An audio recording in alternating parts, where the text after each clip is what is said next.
The heads of the Olmecs. Just above South America is Central America, which is sometimes called Mesoamerica. Earlier we read that Mesopotamia means between the rivers, because Potamia means rivers and Meso means between. Remember the hippopotamus? Hippo means horse and potamus means river. So a hippopotamus is a river horse. Well, since Meso means between, Mesoamerica means between the Americas. Central America is between North America and South America. The Olmecs were the first civilization in Central America. They built a big city, now called San Lorenzo, in the country that we now call Mexico. The city stood up on top of a huge hill. The most important people, leaders, priests, and rich men lived up in the city. Poor people and farmers lived down at the foot of the hill on the plain. They grew crops on the plain and sent them up for the important people to eat. If you were an Olmec, it was much more fun to be rich than to be poor. At the center of the city, on top of a hill, the Olmecs built a huge pyramid of dirt and clay. The platform was so high that it could be seen by someone standing miles away. Every single bit of clay that was used to build the pyramid had to be hauled up the hill in baskets. The Olmecs built the dirt pyramid basketful by basketful, just like the Egyptians who built their stone pyramids by hauling stone blocks one by one. Up on top of this clay and dirt pyramid, the Olmecs built a temple to their gods.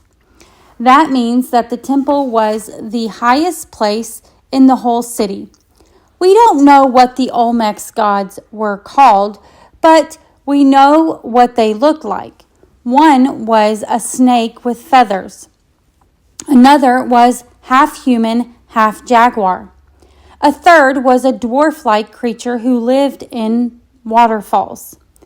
The temple of the Olmecs disappeared long, long ago, but the statues that stood around the temple still exist.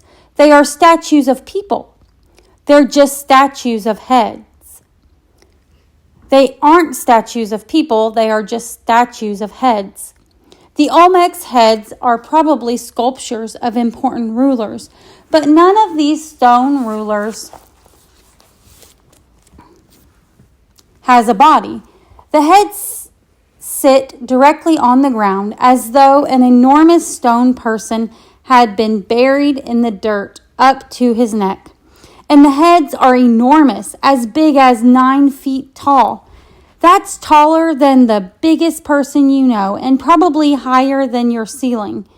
The eyes of the heads are bigger than your whole head. The eyes of the heads are bigger than your whole head. You could put your entire hand up the noses.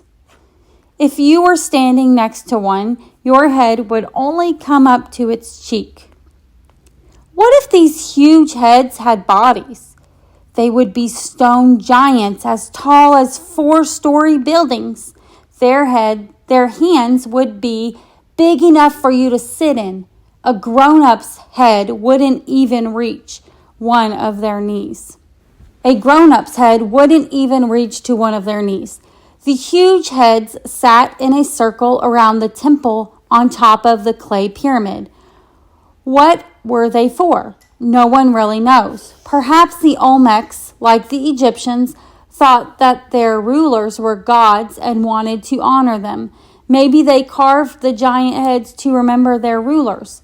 The same way that we name airports and roads and buildings after our leaders, some archaeologists have suggested that the giant heads were used for altars or for thrones, but we will never know the answer. The Olmec heads, like the Nazca drawings, will remain mysterious.